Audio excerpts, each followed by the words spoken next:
ดีแม่แม่แพงก็แม่แพงก็ใช้ยาเทพ100 บาทขออนุโมทนาสาธุกับทางงานกับพี่ปีก็ไปให้สดใสตลอดกาลชีวิตตลอดไปสดใสตลอดวันเลยอายุมันฝัน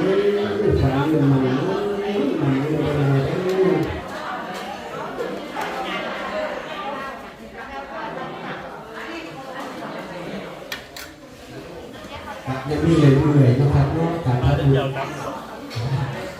เจ้าดำ